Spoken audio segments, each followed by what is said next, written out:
जो हमें इंट्राडे के अंदर पहले ऊपर से नीचे की तरफ और लास्ट के 15 मिनट की एक मूव जो 50-60 पॉइंट की देखने को मिली, इसको छोड़ दें तो एक सीमित दायरे के अंदर निफ्टी सारा दिन ट्रेड करता रहा।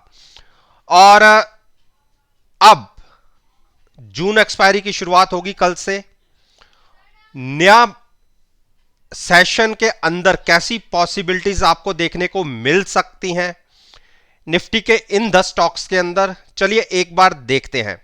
जैसा कि हिंदुस्तान पेट्रोलियम के अंदर हमने 290 की कॉल बाय करके फ्यूचर सेल करने की एक स्ट्रेटजी क्रिएट कर रखी थी और आपसे कहा था कि थोड़ा सा रिस्क लेके कोई भी ट्रेड करना चाहता है तो at the money put call buy करके फ्यूचर सेल करने की स्ट्रेटजी हो सकती है। और कल के सेशन में गिरावट दिखी थी, आज हम ऊपर खुले और वहीं से वन साइडेड मूव नीचे की तरफ देखने को मिली और 279 तक के भी लोज लग गए। हमारी नजर 9 दिन की मूविंग एवरेज के ऊपर थी जो 275 का प्राइस था, वहां तक नहीं आए लेकिन उसके पास आ गए। अब यहां से आपको करना क्या है, सबसे पहले आरएसआई का लेवल देखते हैं। आरएसआई का लेवल ओवरबॉट तो नहीं कह सकते लेकिन उसके आसपास जरूर है। तो कंफर्टेबल हम कहां पे होंगे स्टॉक को खरीदने के? अगर ये 270 और 265 के प्राइस के बीच में हमें बाइंग साइड पर मिले, देखिए शॉर्ट तो यहां से कर सकते हैं और मैं ट्रेडर्स के लिए कह देता हूं कि क्योंकि आरएसआई का लेवल 70 के आसपास है, 75 एक सफिशिएंट आरएसआई का लेवल होता है जहां पे शॉर्ट क्रिएट की जा सकती हैं।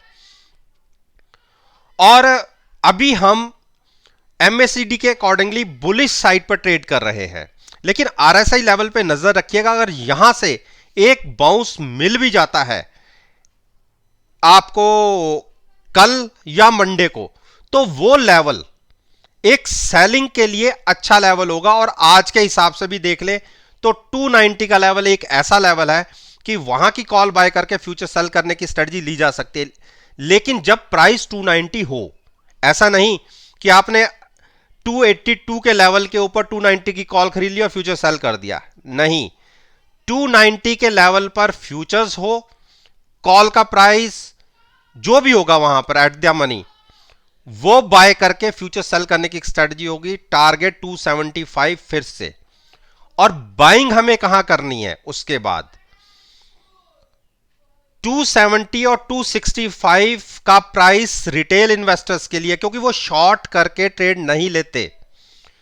265 270 के बीच में मिले तो वहां से लॉन्ग करें, अदरवाइज थोड़ा सा वेट कर लें।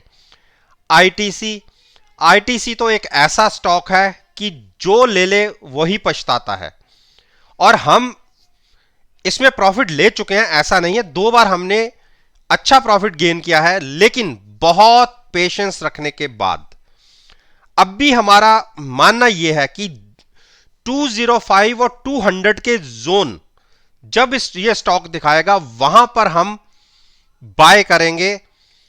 और शॉर्ट लेवल जो शॉर्ट में ट्रेड कर सकते हैं उनके लिए शॉर्ट का लेवल होगा 209। 209 के नीचे क्लोजिंग मिलने पर आप शॉर्ट पोजीशन बना सकते हैं।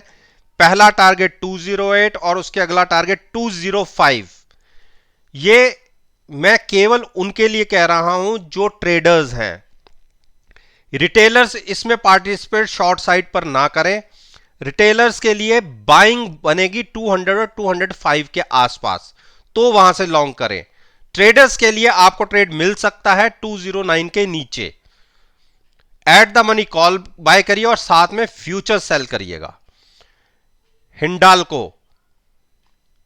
हिंडाल्को देखिए, मैंने कल के दिन में आपसे क्या कहा था कि अगर 380 पे तो कल की क्लोजिंग थी, उसके नीचे मिले 80 और 75 के बीच में मिले तो स्टॉक को लॉन्ग कीजिएगा, शॉर्ट मत कीजिएगा। At the money call buy और पुट बाय करें और फ्यूचर्स को लॉन्ग कीजिए।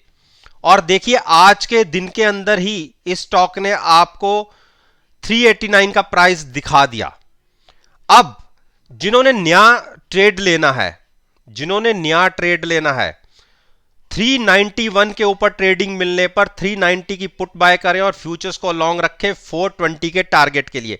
और जिन्होंने 385 की पुट के साथ प्राइस को लॉन्ग किया या 380 के आसपास लॉन्ग किया है, 380 के आसपास जिसने लॉन्ग किया है पुट बाय करके, वो अपने ट्रेड को एज इट इज कंटिन्यू रखें। अभी जून एक्सपायरी शुरू हुई है, कहीं कोई प्रीमियम डिके नहीं होगा अभी फिलहाल। तो एक मूव की तैयारी रखिए। पहला टारगेट 400 और उसका अगला टारगेट 420, 400 420, और इसके बीच में जब 410 के आसपास प्राइस होगा तो 385 से जो लॉन्ग होंगे उनको एग्जिट होना है। कंटिन्यू बाइंग साइड पर रहिए। डॉक्टर रेड्डी ने एक डोजी बनाया है और आज दूसरा दिन था कि इसने गिरावट दिखाई, और मेरा बाइंग प्राइस क्या था, 20 डेज मूविंग एवरेज और volume weighted moving average 20 days दोनों, उसके बीच में इसको बाई करना है, और वो प्राइस था 5220। और देखिए जो लगा लो लगा 5231। चलिए किसी ने बाई नहीं किया, कोई बात नहीं, लेकिन फिर भी जो नया ट्रेड लेना चाहते हैं, एक बार 5225 और नीचे की तरफ 5190, इसके बीच में आपको मिलता है तो लॉन्ग करना है, फ्यूचर्स बाय करना है, eight the money put buy करनी है, और इस ट्रेड को छोड़िएगा। लॉन्ग साइड पर आपको 5350 और 5400 के टारगेट दिख जाएंगे। सिप्ला ने देखिए 945 आज फिर एक बुलिश डोजी क्रिएट किया है और बहुत अच्छा रनअप, पिछले 6 दिन से देख लीजिए एक साइडेड रनअप लग रहा है। 960 का टारगेट मैंने अपनी पिछली वीडियो में बोला था, चलो कल के दिन में तो हम 950 तक गए थे, आज हम उसी के आसपास हमें क्लोज मिला है। तो लॉन्ग साइड पर जिन्होंने ट्रेड लेना है बिल्कुल ले सकते हैं, अभी भी ले सकते हैं, और जब तक स्टॉक 925 के ऊपर है बिल्कुल मत घबराइए, लॉन्ग में रह सकते हैं। और जिनका ट्रेड नीचे से चला आ रहा है और जिनको मैंने अगले उस पर शिफ्ट करवाया है, वो अभी ट्रेड 960 तक कंटिन्यू रखें। नया ट्रेड जिसने लेना है वो भी, कैंडल फॉर्मेशन बहुत अच्छा क्रिएट हुआ है, बुलिश कैंडल है, eight the money put buy करके फ्यूचर्स को लॉन्ग कर सकते हैं। टारगेट 960, इमीडिएट टारगेट 960 का होगा। 925 के जब तक ऊपर है शॉर्ट की मत सोचिएगा। भारती ने पिछले 5 दिन के बाद एक लोज दिखाए हैं, और अगर हम देखें तो आज इसने जो लो लगा दिया 518 का, और मैंने 515 और 520 इसके बीच में, तो इस कैंडल में ही बोल दिया था कि इसके बीच में बाय कर सकते हैं। अगले दिन 518 लगा भी था और उसी दिन एक हायर साइड की क्लोजिंग मिली थी। उसके बाद मैंने फिर कहा था कि आप 520 के 5 के आसपास भी खरीद सकते हैं और लॉन्ग साइड पर ही रहिए। ये स्टॉक आपकी पेशेंस चेक करेगा। हो सकता है कि 15 दिन कंसोलिडेट करता रहे, लेकिन इतने नीचे के लेवल्स पर आके शॉर्ट बनती ही नहीं है। शॉर्ट करनी होती तो यहां से शॉर्ट करनी थी, अब यहां से आके हमें बाय करना है। तो एक बुलिश हैमर क्रिएट हुआ है आज के दिन में, जो कैंडल फॉर्मेशन रही है, क्लोजिंग अच्छी क्लोजिंग है, यहां पर भी बाय कर सकते हैं। साथ में eight the money put buy कीजिए। 525 अच्छा प्राइस है, लॉन्ग रहिए। 535 के ऊपर की क्लोजिंग 545 तक आपको ले जा सकती है। थोड़ा सा वहां पर इसको रेजिस्टेंस फेस होगी। 545 के ऊपर एक रनअप होगा, जैसे मैंने आपको यहां से कहा था कि यहां से मैंने आपको कितनी देर कहा कि आप लॉन्ग में बने रहिए, और उसके बाद की मूव देखिए कितनी बड़ी रही। तो लॉन्ग में रह सकते हैं, शॉर्ट इतने लेवल पर नीचे की तरफ नहीं करना। बजाज फाइनेंस में मैंने ये भी कहा था कि 5900 के आसपास जाएगा तो वहां पे हम शॉर्ट बनाएंगे। देखिए उस तरफ तो गया ही नहीं, कल के रेट के आसपास खुला और वहीं से एक वन साइडेड मूव नीचे की तरफ गिरावट दिखी और 5650 के लो लगा दिए। देखिए इसको सपोर्ट मिलेगी 5615 के ऊपर। इसको गिरावट यहां से अगर गिर जाता है नीचे तो संभल सकता है 5545 और 5500। तो हमारा जो जोन होगा बाइंग का उसको वो होगा 5540 और 5500 के आसपास हम इसको लॉन्ग करेंगे। यहां पे थोड़ा सा पेशेंस रखिए, अपने आप को कंट्रोल रखिएगा। गिरावट अगर 5550 तक आती है तो यहां से एक लॉन्ग पोजीशन ली जा सकती है। Eight the money put buy करके फ्यूचर्स को लॉन्ग रखेंगे और गिरावट पर बाय करेंगे। थोड़ा सा अपने आप को कंट्रोल रखिएगा। कई बार प्राइस बड़े अट्रैक्टिव लगते हैं गिरावट में, तो हो सके तो अपना लैपटॉप बंद कर दीजिए, जहां नीचे के लेवल पे बाइंग प्राइस डाल के छोड़ दीजिए। जैसे 5540 के आसपास का प्राइस बाइंग का डाल के छोड़ दीजिए। इंट्राडे में कोई नीचे की तरफ गिरावट आई तो आपका वहां पे बाइंग हो जाएगी। तो डिप पर बाई करना है। अब बात करते हैं अरविंदो फार्मा। अरविंदो फार्मा ने देखिए इसी 20 डेज मूविंग एवरेज के आसपास मैं कहता हूं कि आप बाय करिए। और वो प्राइस मैंने आपको क्या कहा था, ये ब्लू लाइन जो चल रही है, एक दिन पहले भी इसके नीचे प्राइस गिरा तो मैंने कहा था कि यहां पे बाइंग बनती थी। जिसने करी होगी वो तो आज के दिन में अच्छे प्रॉफिट पे बैठा हुआ था। अब आज के दिन में भी 1015 का प्राइस लगा और क्लोजिंग देखिए 1038। तो आपको 9 दिन की मूविंग एवरेज और 20 डेज मूविंग एवरेज के आसपास जहां आपको सुटेबल हो वहां पे इसको बाय कीजिए। साथ में eight the money put buy कीजिए और फ्यूचर्स को लॉन्ग रखिए। आपको जो रिसेंटली हाई थे 1050 तक के हाइज देखने को मिल जाएंगे।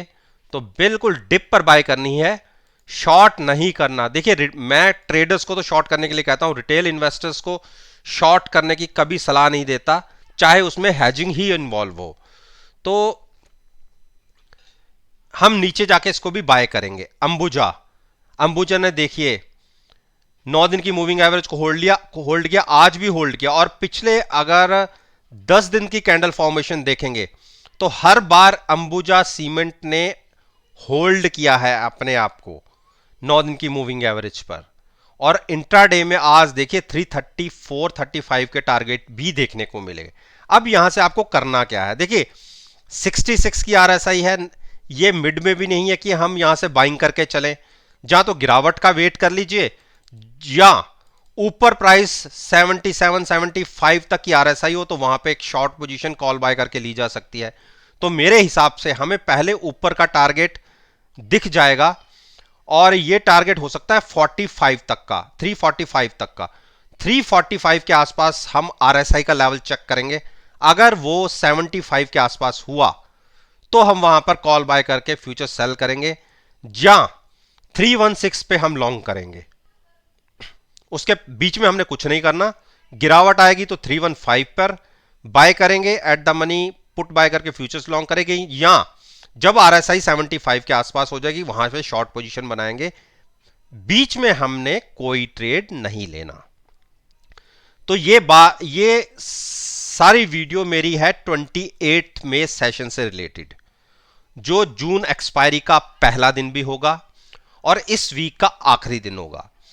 और उम्मीद करता हूं कि आपको ये वीडियो एक अच्छी इंफॉर्मेशन प्रोवाइड कराएगी। और अगर आप इस वीडियो को एनालाइज करना चाहते हैं तो आप कल का सेशन जो 28 मई का होगा, जहां तो सेशन के बीच में एनालाइज कर सकते हैं, जहां सेशन कंप्लीट होने के बाद आप मेरी वीडियो को देखकर एनएसए की साइट पर जो डाटा अवेलेबल होता है उसके साथ कंपेयर कर सकते हैं। और यकीन मानिएगा आपको बहुत अच्छे पॉजिटिव रिजल्ट्स देखने को मिलेंगे। अगर मेरी बात पर विश्वास नहीं है तो आप मेरे YouTube पे चैनल के ऊपर कोई भी वीडियो उठा के देख लीजिए और उसको एनएससी के डाटा से कंपेयर कर लीजिएगा। यकीन मानेंगे आप मायूस नहीं होंगे। इस बात के साथ मैं आपसे विदा लेता हूं और एक नई वीडियो के साथ फिर से आपके सामने आऊंगा। तब तक के लिए धन्यवाद। Take care and have a nice day.